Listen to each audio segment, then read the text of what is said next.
So hello guys, welcome back to our channel Sigma Institute Excellence and I am Pushpendra Singh Rathore. आज हम पढ़ने वाले हैं हिंदी का चैप्टर 4 जिसका नाम है एक प्रश्न चार उत्तर। और जो चैप्टर 4 है किसने लिखा है? श्री प्रकाश जी ने।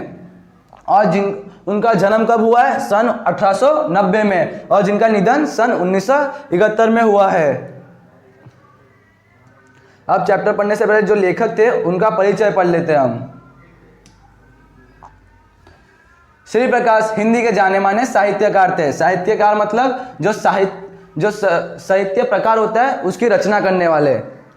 श्री प्रकाश जो थे हिंदी के जाने माने साहित्यकार थे। उन्होंने अपनी लेखनी के द्वारा राष्ट्रभक्ति, संस्कृति उत्थान, सामाजिक उत्थान एवं समसामयिक समस्याओं पर प्रकाश डाला है। उनकी भाषा सरल एवं सहज है। उन्होंने निबंध, लेख, संस्मरण, जीवनी पर भी अपनी कलम चलाई है।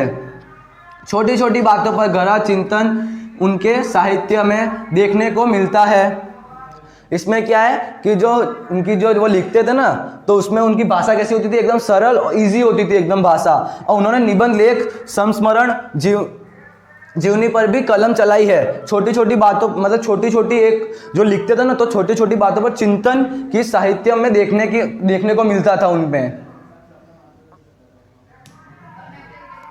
अब इतना क्या होता है, जो लेखक का परिचय होता है। अब इधर से लेकर इधर तक ये दूसरा पैराग्राफ जो होता है वो जो चैप्टर के ऊपर चैप्टर होता है ना, चैप्टर में जो होता है उसमें शॉर्ट में इंट्रोडक्शन बताया होता है। प्रस्तुत पाठ में श्री प्रकाश द्वारा पूछे गए एक ही प्रश्न का उत्तर चार महान अनुभवों ने अपने अपने ढंग से दिए हैं। हमारा देश तभी उन्नति कर सकता है जब देश का प्रत्येक नागरिक पूर्ण ईमानदारी, लगन एवं निष्ठा के साथ अपना छोटे से छोटा कार्य करेगा। यही चारों महाअनुभवों के द्वारा दिए गए उत्तरों का निष्कर्ष है। मतलब इस चैप्टर में क्या एक प्रश्न है, उसके क्या चार महाअनुभवों ने चार अलग अलग उत्तर दिए, अलग अलग ढंग से चार उत्तर दिए। और इसमें क्या कहते हैं श्री प्रकाश, हमारे देश कब उन्नति कर सकेगा? जब हमारे देश का जो हर एक नागरिक जो ईमानदारी, लगन एवं निष्ठा से अपने छोटे से छोटा काम करेगा, तब जाके हमारा देश उन्नति कर सकेगा।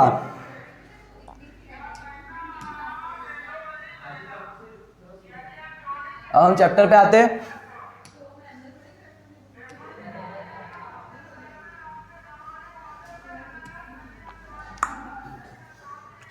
सबको ही कुछ न कुछ कब्ज होता है, मुझे भी कई बातों का कब्ज है। मतलब सबको कब्ज मतलब क्या होता है? धुन। सबको किसी न किस बात की धुन होती है। और मुझे वो श्री प्रकाश क्या कहते हैं? मुझे भी कई बातों की धुन है, कब्ज है। उनमें एक यह है कि जब किसी विदेशी से मेरी मित्रता हो जाती है और उन्हें सहृदय पाता हूँ, साथ ही साथ समझता हूँ कि हमारे देश में बहुत दिनों से रहने के कारण वे पर्याप्त अनुभव भी प्राप्त कर चुके होंगे, और तो उन्हें किसी सुअवसर पर पूछता हूँ, आप कृपया कर यह बतलावे कि क्या कारण है कि हमारे देश में इतने विशेष पुरुषों के रहते हुए, इतने बड़े बड़े आंदोलन के होते हुए भी देश कुछ उन्नति नहीं कर रहा है। मतलब इसमें क्या, जो श्री प्रकाश होते हैं वो क्या कहते हैं कि मेरी अगर कोई विदेशी से मित्र, जो फॉरेनर होते हैं, उससे दोस्ती हो जाती है, तब उसे सहृदय मतलब दयालु पाता हूँ, तो मैं समझता हूँ कि उसने इतने दिनों हमारे देश में बिता है, तो उसने हमारे देश में पर्याप्त अनुभव प्राप्त कर लिया होगा, हमारे देश के बारे में ज़्यादा से ज़्यादा ज्ञान प्राप्त कर लिया होगा। और श्री प्रकाश क्या कहते हैं? तो उनके किसी सुअवसर पर मैं उनसे पूछता हूँ। सुअवसर मतलब कोई अच्छे अवसर पर मैं उनसे पूछता हूँ, आप कृपया ये बतलावे कि क्या कारण है कि हमारे देश में इतने विशेष पुरुषों के रहते हुए, इतने बड़े बड़े आंदोलन के होते हुए भी हमारा देश कुछ उन्नति नहीं कर रहा। मतलब श्री प्रकाश वो फॉरेनर से क्या पूछते हैं कोई अच्छे अवसर पर कि आप हमें बताएं कि हमारे देश में इतने विशेष पुरुषों के होते हुए और इतने बड़े बड़े आंदोलन के होते हुए भी हमारा देश कुछ उन्नति क्यों नहीं कर पा रहा। ऐसा मालूम होता है कि हम ज्यों के त्यों पड़े हुए हैं। ज्यों के त्यों मतलब हम जहाँ हैं वहाँ के वहीं पड़े हुए हैं, हम कुछ उन्नति नहीं कर पा रहे। अवश्य ही हमारे मित्र इससे चकित होते हैं, उत्तर देते संकोच करते हैं और शिष्टता से क्षमा चाहते हैं। मतलब वो जब अपने मित्र से आंसर पूछते हैं तो वो चकित हो जाते हैं, और संकोच मतलब जो हिचकिचाते हैं, और शिष्टता मतलब अनुशासन के नाते क्षमा चाहते हैं। पर मैं उन्हें छोड़ता नहीं, और उनको उत्तर देने के लिए बाध्य करता हूँ। मतलब वो क्या कहते हैं, मैं उनको छोड़ता नहीं हूँ और उत्तर देने के लिए बाध्य मतलब क्या, विवश, उसको विवश कर देता हूँ आंसर देने के लिए। अब देखो मैंने आपको बोला था उनके 4 मित्र थे, तो 4 मित्रों से अलग अलग ढंग से उनका आंसर लेते हैं कि हमारे देश में क्यों उन्नति नहीं हो रही। अब देखो उनका पहला मित्र आ गया। पहला मित्र को क्या था, मेरे पहले मित्र एक वृद्ध ईसाई पादरी है। वे 36 वर्ष से भारत में ईसाई मत के प्रचार में तो उतना ही नहीं, पर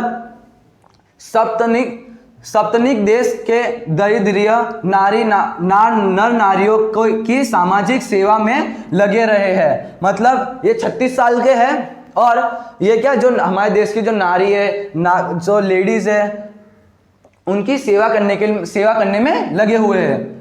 मेरे हृदय में उनके लिए बड़ा सत्कार और प्रेम है। वो श्री प्रकाश क्या कहते हैं, मेरे हृदय में उनके लिए सत्कार और प्रेम है। उनका उत्तर थोड़े में यह है कि तुम लोग अपने काम में गर्व नहीं लेते। मतलब भले कैसा भी काम हो, छोटे से छोटा काम क्यों ना हो, पर अपने ऊपर गर्व करो कि हाँ हमने ये काम किया है। कि अब उनका जो पहला मित्र है जो ईसाई पादरी थे, वो क्या कहते हैं कि वो श्री प्रकाश को ऐसा कहते हैं कि तुम लोग अपने काम में कोई गर्व नहीं लेते। अब वो कहते हैं कि भले कितना भी छोटा से छोटा काम क्यों ना हो, अपने काम पे गर्व लेना चाहिए अपने को। विस्तार से उन्होंने बताया कि यह पर जब किसी को कोई नौकरी चाहिए तो अति शक्तिपूर्ण शब्दों में वह दरखास्त देता है। बहुत ही विनय और सम्मान के साथ वह आरंभ करता है। अब क्या इसमें इन्होंने क्या बोला है कि जो विस्तार में उन्होंने बताया कि यह जब किसी को, अब जो कभी भी किसी को नौकरी चाहिए होती है तो एकदम शांति से बोलता है कि मेरे को नौकरी चाहिए, मेरे को ज़रूरत है नौकरी की, ज़्यादा से ज़्यादा ज़रूरत है, मैं आप जो बोलोगे वैसे अच्छे से काम करूंगा, आप जैसा बोलोगे वैसे ही काम करूंगा, मैं उससे ज़्यादा कुछ नहीं करूंगा, आप जैसा बोलोगे वैसे ही मैं सारा काम करूंगा। तो ऐसे बात करके वो अपना काम कर लेता है। तो बहुत ही विनय और सम्मान से वो बात करता है, आरंभ करता है काम का। फिर अंत में प्रतिज्ञा करता है कि यदि स्थान मिल जाएगा तो वह सदा अपने मालिक की शुभकामनाएं करेगा। अब क्या कहता है, अंत में प्रतिज्ञा करता है कि अगर उनको मालिक का स्थान तो वह सदा अपने मालिक की शुभकामनाएं करेगा। अगर उसको स्थान मिलता है, अगर नौकरी करने का नौकरी करेगा तो वो क्या चाहता है, अपने मालिक का हमेशा शुभकामनाएं करेगा। पर स्थान मिलते ही वह अपने काम अर्थात अपनी जीविका के साधन को ही खराब समझने लगता है। अब क्या करता है, जब उसको स्थान मिल जाता है तब वो आधा अपनी जीविका के साधन को ही खराब समझने लगता है। अन्य साथियों से मिलकर काम खराब करने के लिए षड्यंत्र रचने लगता है। अब देखो जो उधर दूसरे लोग नौकरी कर रहे होते हैं ना, तो उनके साथ मिलकर वो क्या बोलता है कि अब हमें ये षड्यंत्र रचते कि हम ये काम खराब कर देंगे पूरा। जो अभी नया नौकरी लगा तो वो क्या, अब दूसरे साथियों के साथ मिलकर वो क्या बोलता है, काम खराब करने का षड्यंत्र रचने लग जाता है। और मालिक की नाक दम कर डालता है। मालिक की नाक दम कर डालता है मतलब मालिक को बहुत टेंशन देने लग जाते हैं। इसलिए मालिक भी बहुत पछताता है कि मैंने इसको नौकरी क्यों दी। फिर इसलिए मालिक जो होता है वो नौकरी नहीं देते इतने जल्दी। और देशों में भी लोग नौकरी की दरखास्त देते हैं। आप दूसरे देशों में भी नौकरी दरखास्त मतलब नौकरी के लिए अप्लाई करते हैं। वे साधारण शब्दों में प्रार्थना पत्र लिखते हैं और जब स्थान मिल जाता है तो इस तरह काम करते हैं जैसे संसार की गति उन्हीं पर निर्भर करती है और वे यदि काम छोड़ दे तो संसार डूब जाएगा। अब वो क्या करते हैं, अगर वे साधारण प्रार्थना पत्र लिखते और अगर जब उन्हें स्थान मिल जाता है, मतलब नौकरी मिल जाती है, तब वो इस तरह कैसे काम करते हैं कि संसार की गति उन्हीं पर निर्भर है, जो संसार की गति है वो उन्हीं पर निर्भर है, और वे यदि अगर काम छोड़ देंगे ना तो संसार डूब जाएगा, वो ऐसा समझते हैं।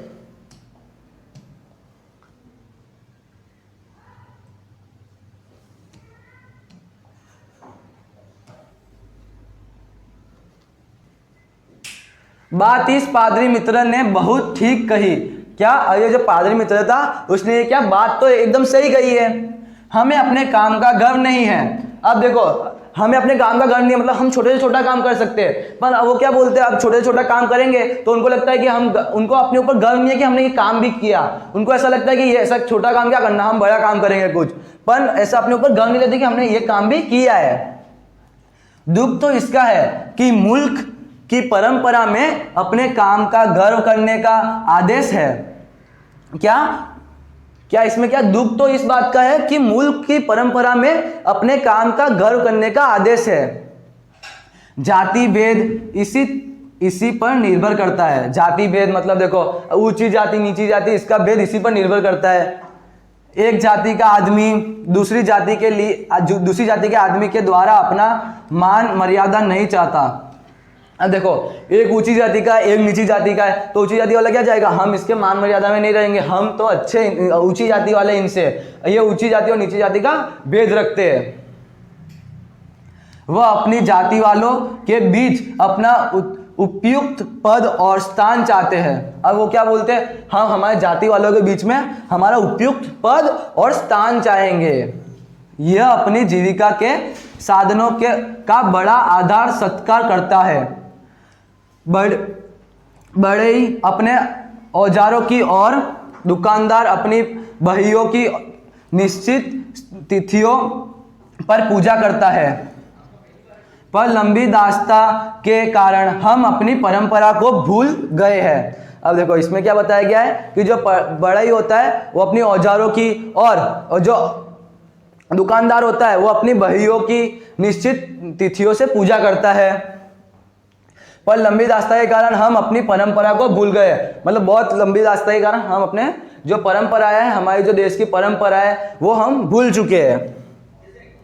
हम अपना काम छोड़कर दूसरों का काम उठाते हैं। हम अपना काम तो हमसे होता नहीं है और हम दूसरों का काम उठाते हैं। इसमें क्या बताया गया कि हमारा जो काम है हमसे नहीं होता, और हम एक काम खत्म नहीं होता, हम दूसरा काम भी उठा लेते हैं। एक काम छोड़कर दूसरा काम लेते रहते हैं। एक काम को छोड़कर दूसरा काम लेते रहते हैं। एक काम हुआ नहीं, उसको छोड़ दिया, दूसरा काम ले लिया। हम अपनी असफलता को दोष दूसरों को देते हैं। अब देखो, अब इतने सारे काम, एक काम छोड़ा, एक उधर आधा पड़ा, एक फिर दूसरा काम ले लिया, दूसरा भी आधा छोड़ के तीसरा काम ले लिया, तो वो फिर असफल हो जाता है, काम होता नहीं है। तो वो असफलता के कारण हम अपना दोष किसी दूसरे पर डाल देते हैं। स्वयं दुखी रहते हैं और दूसरों को भी दुखी करते हैं। अब हम खुद भी दुखी रहेंगे वो काम की वजह से कि वो काम भी नहीं हुआ, ये काम भी नहीं हुआ, ये काम भी बाकी है। तीन काम एक साथ ले लिया तो तीनों काम बाकी है, तो हम खुद भी दुखी होंगे और दूसरों को भी दुखी करेंगे। कोई काम ठीक न कर सकने के कारण अपने को खराब करते हैं, काम को भी खराब करते हैं। कोई काम ठीक से होगा नहीं तो हम खुद भी खराब होंगे, टेंशन हो गए हम भी खराब होंगे और काम को भी खराब करेंगे हम। स्वधर्म निधन श्रेय, अपना धर्म या कर्तव्य करते हुए मर जाना श्रेयस्कर है। यह आदेश हम भूल गए हैं। हम अपने काम में गर्व नहीं लेते। अब उन्होंने क्या बोला, हम अपने काम में गर्व नहीं लेते और अपना धर्म या कर्तव्य को करते हुए हमें मर जाना ही वो सही है। हम अपने काम और कर्तव्य को देखना चाहिए। हमें ये नहीं देखना चाहिए कि हम वो ऐसे छोटे काम, अगर दूसरा काम ले लिया, तीसरा काम ले लिया, चौथा काम ले लिया, ऐसे हमको काम ऐसे लगाता नहीं लें। एक काम खत्म करो, अपने कर्तव्य को पहले पूरा करो। देखो, एक मित्र जो पहला मित्र था उसने अपना जवाब दे दिया अपने ढंग में, और अब देखो दूसरा मित्र आया। अब दूसरे मित्र ने जो आंसर दिया वो सुनेंगे हम। देखो दूसरा मित्र क्या था। दूसरा मित्र एक वृद्ध सरकारी कर्मचारी ISS के सदस्य है। जो दूसरा मित्र है वो सरकारी कर्मचारी है और वो ICS के सदस्य है। 30 वर्ष से अधिक भारत में गवर्नमेंट नौकरी कर हाल में पेंशन लेकर वापस स्वदेश गए। देखो 30 वर्ष से अधिक उन्होंने भारत गवर्नमेंट में नौकरी की और पेंशन लेकर वो वापस का स्वदेश चले गए। न जाने कैसे मेरी उनसे बड़ी मैत्री हो गई। वही सवाल मैंने उनके सामने पेश किया। अब देखो, न जाने उनके सामने मेरी बड़ी मैत्री हो गई, मेरी उनसे बड़ी अच्छी दोस्ती हो गई और वही सवाल मैंने उनके सामने भी पेश किया। वो उन्होंने क्या, यही सवाल भी उन्होंने अपने सामने अपने उस मित्र से पूछा। उत्तर मिला, तुम लोग जिम्मेदारी नहीं समझते। उत्तर क्या दिया उन्होंने कि तुम लोग अपनी जिम्मेदारी समझते ही नहीं हो। जिम्मेदारी क्या होती है तुमको पता ही नहीं। अब तुम लोग अपनी जिम्मेदारी नहीं समझोगे, तुम्हारा काम कैसे होगा, तुम्हारा देश उन्नति कैसे करेगा। विस्तार में इनका अर्थ है यह है कि व्यक्ति का समष्टि की तरफ हो जो कर्तव्य होता है उसे हम नहीं जानते। जो काम उठाया उसे करना चाहिए, यह गुण हम भूल गए हैं। अब देखो ये क्या कहते हैं, विस्तार में यह अर्थ उन्होंने क्या बताया कि देखो हम जो काम लेते हैं ना, जो काम उठाया उसको पहले पूरा करें, हम दूसरा काम पहले ना उठा ले। हम ये गुण भूल गए हैं। हम किसी को किसी पर विश्वास नहीं रह गया। किसी को किसी पर विश्वास नहीं, हम काम उसको दे देंगे तो अपने को विश्वास नहीं कि हम वो काम हमारा कर ही देगा। अब जैसे कि मैंने किसी और को, मेरा काम है तो मैंने किसी और पर ठोक दिया, अब मेरे को विश्वास नहीं कि वो काम पूरा करेगा। इसलिए अब विश्वास करना पहले तो विश्वास करना एक दूसरे पर जरूरी है। विश्वास करोगे तभी हमारा देश उन्नति करेगा।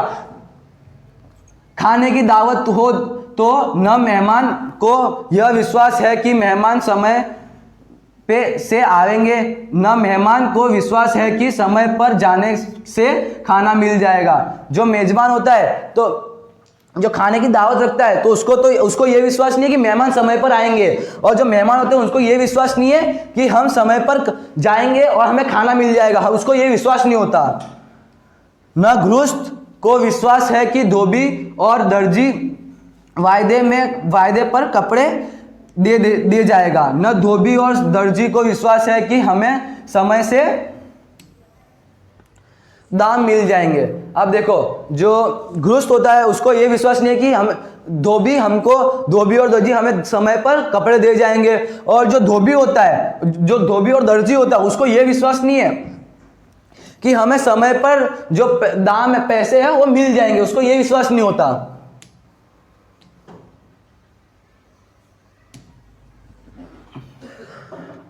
रेलगाड़ी पर चढ़ने वाले को यह विश्वास नहीं कि पहले से बैठे मुसाफिर उन्हें स्थान देंगे, और पहले से बैठने वालों को यह विश्वास नहीं कि नया मुसाफिर धीरे से आकर उचित स्थान लेगा और व्यर्थ का शोर न मचाएगा, न और प्रकार से तंग करेगा।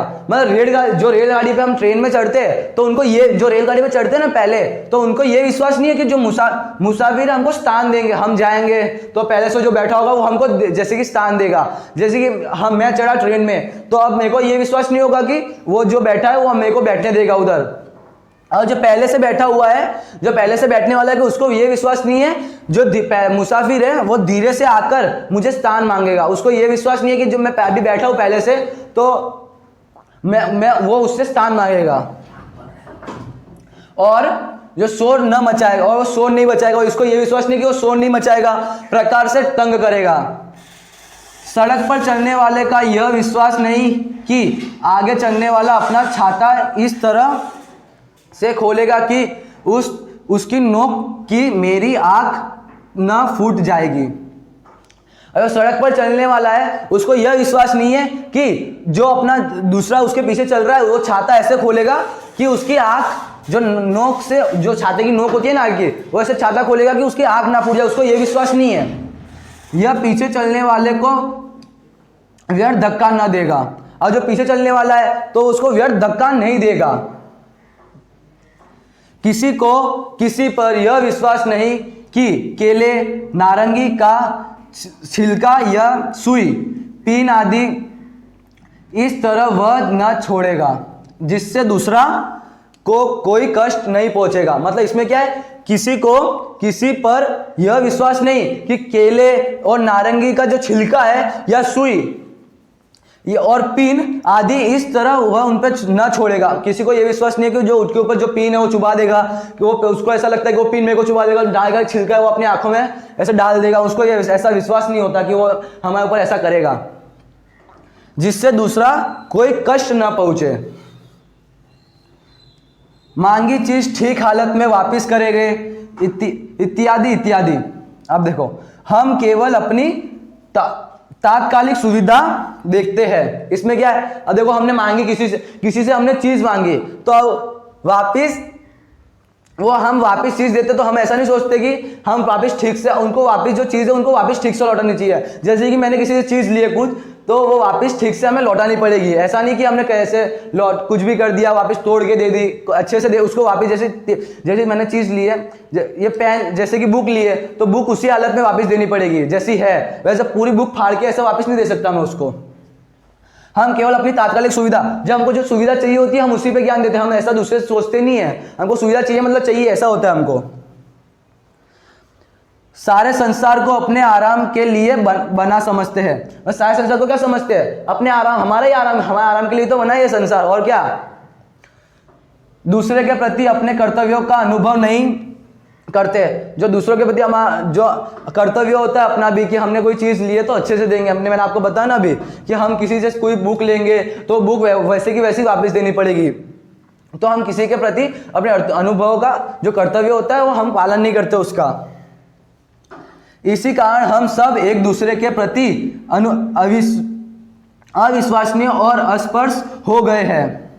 हम अपना धार्मिक आदर्श भूल गए। आत्मन प्रतिकूलानि परेशान न समाचेरत्र।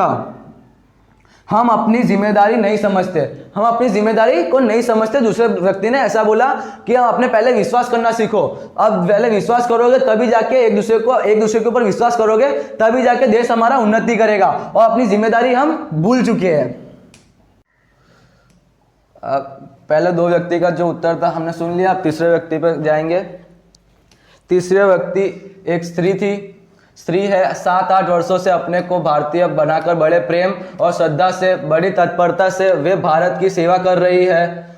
जो तीसरी व्यक्ति थी वो क्या थी, एक स्त्री थी और 7-8 वर्षों से अपने को भारतीय बड़े प्रेम से और श्रद्धा से, बड़े प्रेम और श्रद्धा से रहकर बड़ी तत्परता से भारत की सेवा कर रही है। असहयोग आंदोलन में वे जेल भी जा चुकी है। कई कारणों से वे भारतीय का अनुभव उन्हें कई कार्य क्षेत्रों में हुआ है। उनको भी मैंने घेरा। उनका उत्तर था, तुम लोग बड़े आलसी हो। तो क्या, जो तीसरी स्त्री थी उन्होंने क्या बोला कि देखो कई कारणों से भारतीयों को निकटतम अनुभव उन्हें कार्य क्षेत्रों से हुआ है और उनको भी मैंने घेरा। उनका उत्तर क्या था कि तुम लोग बड़े आलसी हो। अर्थात हम लोगों ने श्रम का महत्व ही नहीं पहचाना। उसके अलावा हमने जो श्रम होता है मतलब शांति, उसका हमने महत्व ही नहीं पहचाना है। मेहनत करना तो हमने मर भूखों का काम समझ रखा है। बड़े लोगों का काम को केवल बैठे रहना है।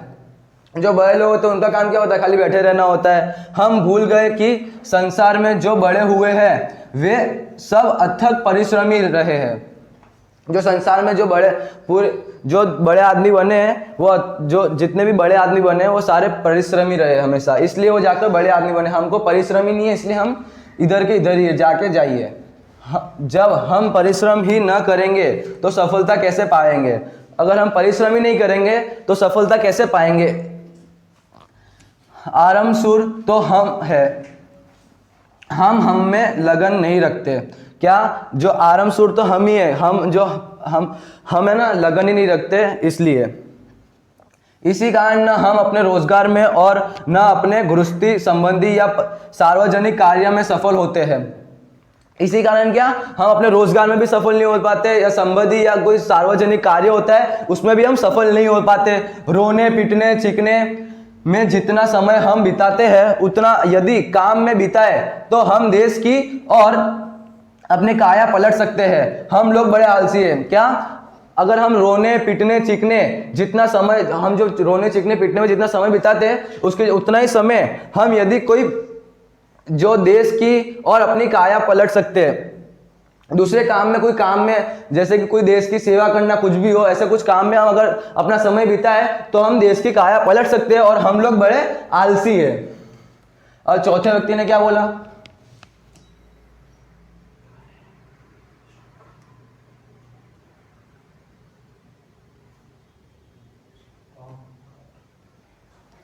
चौथे व्यक्ति भी एक बड़ी वृद्ध स्त्री थी। चौथी व्यक्ति क्या थी? वो भी एक बड़ी उम्रदायक स्त्री थी। वे संसार में प्रसिद्ध थी। मेरे कुल से उनका बड़ा प्रेम था। वो क्या, पूरे संसार में बहुत प्रसिद्ध थी और उनका जो कुल था उनसे उनको बहुत बहुत प्रेम था। मेरी पितामही तुल्य थी। उनको भी मैंने तंग किया। अपने 40 वर्ष हमारे देश की विविध सेवाओं में लगा दिए हैं।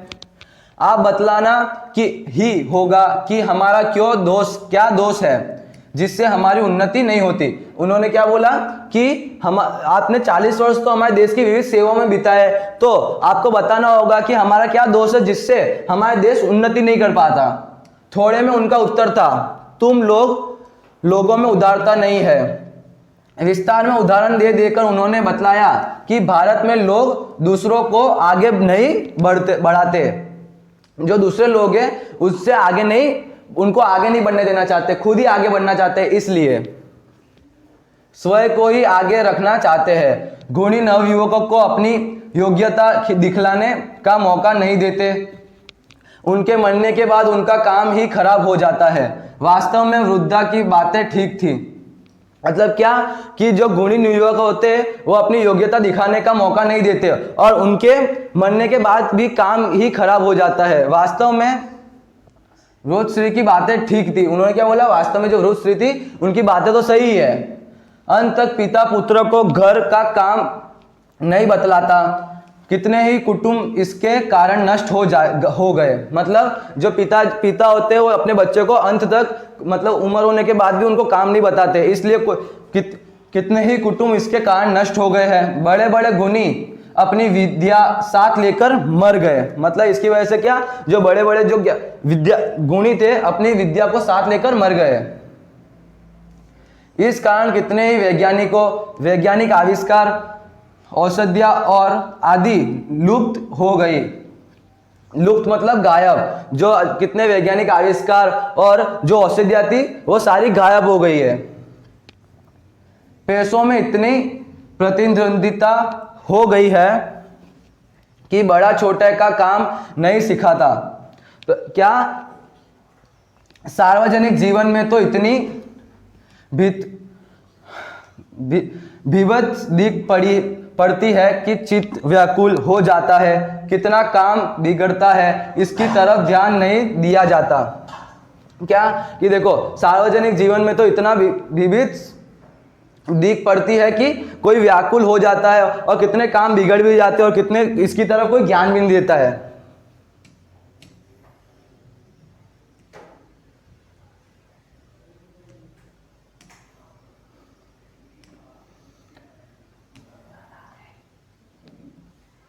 सारांश यह है कि ठीक समय में उपयुक्त काम न उठाकर और अपने काम में गर्व न रहकर उसके करने में दूसरों के प्रति अपनी जिम्मेदारी को न अनुभव कर और अपने काम की एक एक तफसील को समझकर उनमें दक्षित होकर परिश्रम के साथ उसे स्वयं न कर और उदारता के साथ उसे दूसरों को न सिखाकर हम अपना नाश कर रहे हैं। क्या कि हम जो उपयुक्त काम हम जो काम उठाते हैं वो न कर अपने काम में गर्व नहीं रखते। हम जो काम लेते हैं उसमें गर्व नहीं रखते और उसके कारण हम दूसरों के प्रति अपनी जिम्मेदारी को भी नहीं समझते। इसलिए एक एक तफसील को समझकर उसमें दक्षित होकर परिश्रम के साथ उसे स्वयं न कर और उदारता के साथ उसे दूसरों को न सिखाकर हम अपना नाश कर रहे हैं। इसमें क्या था कि हम जो परिश्रम से कोई भी काम करना चाहिए, ऐसे जल्दबाजी में नहीं करना चाहिए। हम परिश्रम से कोई काम करेंगे तो ही वो सफल होगा। इसलिए और हम ये दूसरों को नहीं सिखाते, इसलिए हम अपना नाश कर रहे हैं। चारों मित्रों ने एक एक अंश हमारे दोषों को बतलाया। उन सबको मिलाकर मैंने उत्तर पूर्ण कर दिया। यदि और भी सूत्रवत सत्य कोई जानना चाहे तो मैं कहूँगा कि हम नागरिक कर्तव्यों और अधिकारों को भूल गए हैं। बड़े से बड़े नेता के होते हुए भी हम साधारण जन उससे कोई लाभ नहीं उठा रहे। क्या कि हम जो उन सबको मिलाकर जो उत्तर मिला उनको, और यदि आपको उससे ज्यादा कुछ जानना है तो वो क्या बोलते कि कर्तव्य और अधिकारों को हम भूल गए। बड़े से बड़ा जो नेता होता है वो साधारण जन उससे कोई लाभ नहीं उठाते। हम उनकी मूर्ति की स्थापना करते हैं। हम जो है उनकी मूर्ति की स्थापना करके क्या करते हैं, उनके जय जयकार पुकारते हैं और इसी में अपने धर्म की इतिश्री समझते हैं। हम उनके कहे अनुसार चलते नहीं, आदेशों के अनुरूप अपने जीवन का संगठन नहीं करते। यही कारण है कि हम वही के वही है। संसार वेग से चला जा रहा है। हम तटस्थ है, सामने सब कुछ है जो आकर हमारा काम कर दे। क्या कि जो हम उनके जो कहे हुए अनुसार पर नहीं चलते और आदेशों के अनुरूप अपने जीवन का संगठन नहीं करते। यदि यही कारण है कि हम वही के वही है, हम जो कहा है वही के वही अभी तक है, उससे आगे हम नहीं बढ़वा रहे। संसार वेग के चला जा रहा है, सामने सब कुछ है जो आकर हमारा काम कर दे। दूसरा क्या कर सकता है जब हम खुद कुछ नहीं करना चाहते? वो क्या कहते हैं कि दूसरा क्या करेगा, कि जब हम खुद ही कुछ नहीं करना चाहते दूसरा क्या कुछ करेगा हमारे लिए। यदि हम ख्याल रखें कि देशभक्ति केवल व्याख्यान देने में नहीं है किंतु ठीक तरह से काम करने में भी है। व्याख्यान मतलब क्या, भाषण। यदि हम ख्याल रखें कि देशभक्ति केवल भाषण देने में ही नहीं है किंतु ठीक तरह से काम करने में भी है, तो यदि हम यह अनुभव कर सके कि हम कर्तव्य ठीक प्रकार करते हैं तो हम किसी भी देशभक्त से कम नहीं है। क्या कि अगर हम अनुभव कर सके कि जो कर्तव्य है वो हम ठीक प्रकार करते हैं, हम किसी भी चीज को कर्तव्य करते हैं, तो हम किसी देशभक्त से कम नहीं है। और बहुत से बड़े लोग हैं जो इस नाम से प्रसिद्ध किए गए हैं। यद्यपि हमारा कार्य क्षेत्र संकुचित ही क्यों न हो, हम केवल धोबी, दर्जी, किसान, मजदूर, दुकानदार, पहरेदार, गांव शिक्षक ही क्यों न हो, तो हमारा देश एकदम जाग उठेगा। उसके एक एक अंग में जान आ जाएगी। क्या कि ये जो बड़े बड़े लोग होते हैं वो प्रसिद्ध होते हैं। क्या देखो, यद्यपि हमारा कार्य क्षेत्र संकुचित ही ना हो गया तो हम केवल धोबी, दर्जी, किसान, मजदूर, दुकानदार, पहरेदार, गांव शिक्षक ही क्यों ना हो, तो हमारा जो देश है एकदम जाग उठेगा और एक एक अंग में जान आ जाएगी। हमारा व्यक्तिगत जीवन के संगठन होते ही सारा देश और मनुष्य समाज स्वतः संगठित हो जाएगा। देश को केवल उपयुक्त नागरिकों की आवश्यकता है। जो देश है उसको क्या, उपयुक्त नागरिकों की आवश्यकता है, और दूसरे किसी भी प्रकार के मनुष्य की या वस्तु की नहीं है। ये चैप्टर हमारा खत्म होता है। अब ये जो शब्दार्थ है, शब्दार्थ पढ़ लेते हैं। कब्ध, धुन, बाध्य, विवश, दरखास्त, आवेदन या प्रस्ताव। दरखास्त मतलब क्या, प्रस्ताव रखना। कि जो उसके पहले मित्र ने क्या बोला था कि कोई भी जो नौकरी के लिए जो दूसरे देश में जो हम प्रस्ताव रखते हैं उसके लिए। दास्ता, गुलामी, दावत, भोज का आमंत्रण या निमंत्रण, मेजबान, यजमान, इतिश्री, सामपित, मरभूखा, ज्यादा भूखा, जो भूख से मर रहा हो। मुहावरा, नाक में दम करना, जीना हराम देता है, जीना हराम कर देना।